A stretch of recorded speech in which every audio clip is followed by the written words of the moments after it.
Good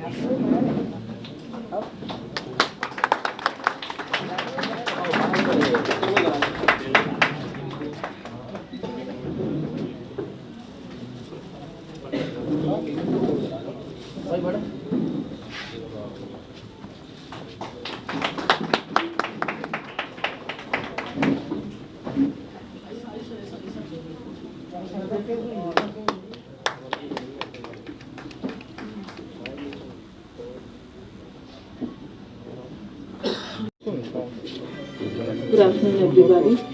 A warm welcome to all the dignitaries who are sitting here and all the people who have come.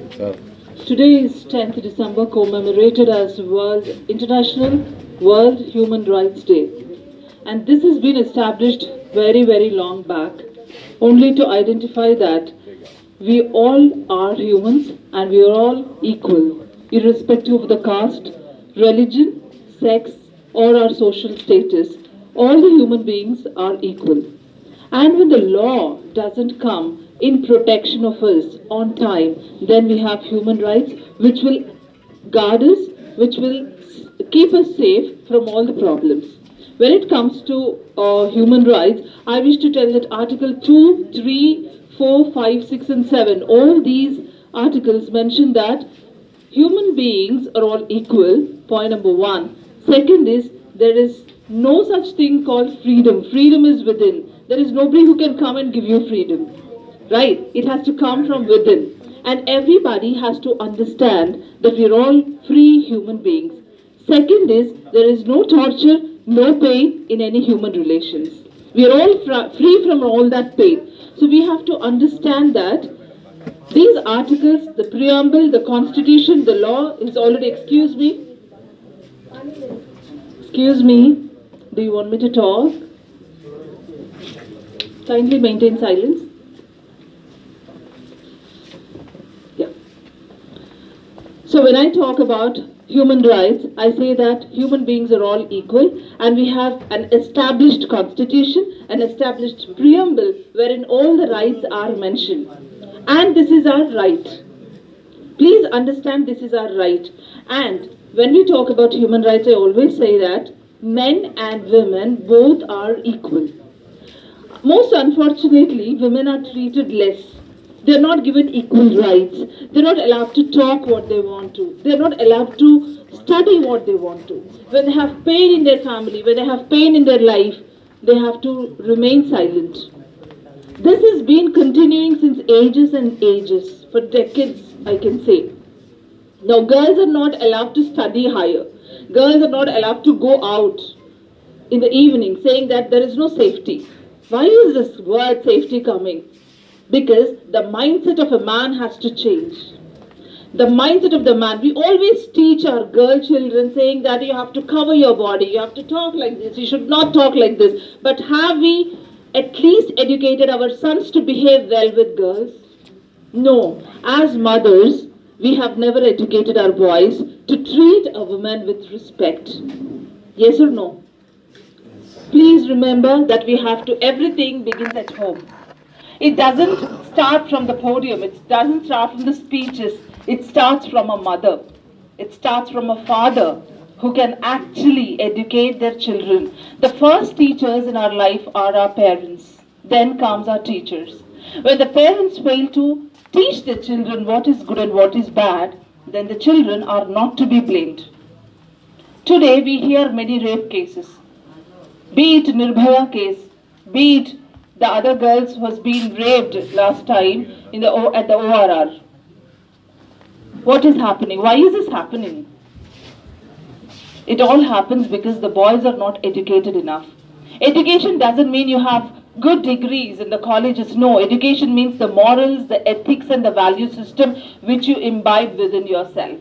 How you treat your sister, how you treat your girlfriends, you don't treat the other girls on the road the same way. The look changes, your thought changes, there the problem begins. And that's when the law gets into the picture.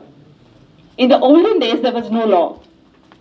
We knew our limits, we knew our rights, we knew what we have to do, what is right and what is wrong. But so unfortunately, with the advancement of technology and science, human relations are going so bad. Teachers in the schools, lecturers in the college fail to teach their students how they have to look at the teachers. Even in the movies, teachers are portrayed as sexual objects. That's when the students' minds are changed. Do you all agree with me? That's where the change has to come from. It has to begin from the home. It has to begin from the mother, father, and the teacher. They have to teach the children how to treat a woman. That's the most important thing. Human rights also talk about equality, they say. Equality is man, women, transgenders too.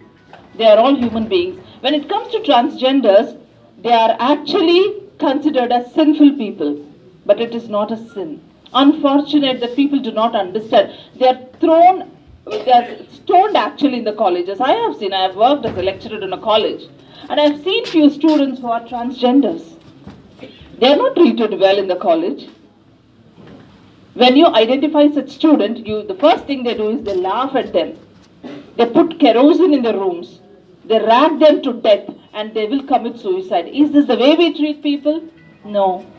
So that's when, we have to bring about change in our attitude, in our mindset, in our thoughts and in our words. Change begins from all these things and it's a circle.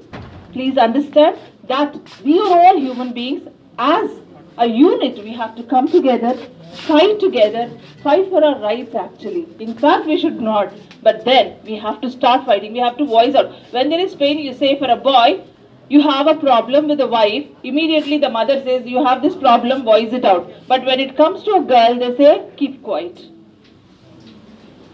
You have to bear because you're a girl. Whatever the husband does, she has to bear. But even a small mistake a girl does, that is highlighted. That's our society. So where is our education taking us? Our education should bring us enlightenment. Our education system has to bring about that value system within us. I request all of you to understand the basic value. Now when you actually have a hold on your tongue, when you understand what you have to speak, how you have to speak, okay, with your wife you talk whatever you like. You abuse her, you use bad language. Nobody has given you that right to do. You have to treat her with respect. Most of the times we take relationships for granted. Please understand that every relationship has its own value, its own respect. Human rights teaches us all these things. On this day, the entire world is celebrating. Shouldn't we actually start a change in our thoughts? Shouldn't we all change for a good? You start blaming the society. Society aisa ho gaya, society waisa ho gaya. No. Society is we. When we change for good, everything will change. That's how the world will become a united one. A united place and a happy place to live. Where there is no sexual abuse. Where there are no girls who are molested in the schools and colleges. We keep getting cases where young girls of 6 years, 7 years, 9 years and 10 years girls are molested by 60 years men. Why? We are not teaching the boys. We take girls for granted. Kindly understand that there is value system. So we have to realize that. We have to live with dignity. We have to live with respect and respect others as well. Every life is precious. As our life is precious. When it comes to our mother, sister and friends, we become so possessive. But when a girl is walking on the road, we treat her not with the same respect. When you look at a woman somewhere, immediately your perception changes. Kindly change that. When you change all this, our world will become a beautiful place. And there is no religion, like, you're Muslim, Hindu, Christian, kindly don't divide yourselves like that. Arey, ye Muslim hai, hamara banda hai, then I'll help. She's a Hindu or a Christian, I am not. No, kindly don't have this. Underneath the skin, we have the same blood. When you go to the blood bank, when you're hospitalized, you don't check the religion of a person. Immediately you try to save the life of the person. Whoever it could be, you need the blood. Right? That's where humanity is all about. As simple as that. When you're lying on the deathbed, you don't see religion, you don't see their social status, you don't see how rich or poor that person is. You only see that your blood is matching to his blood. As simple as that. There the life is saved. Kindly understand, we all belong to one race, that is human race. Say all of you together, we all belong to one race, human race. Say all of you, human race. I'm not a Hindu, I'm not a Christian, I'm not a Muslim, but I am a human being first. What are we? We are human beings. We all have one thing under our proof, that is one God. We have one God, we are all human beings, we all live and we have love towards each other. Love, peace, unity. That will drive this world ahead. Thank you so much and have a wonderful year all of you. For more news updates, please subscribe our channel Nijam News India, Hyderabad.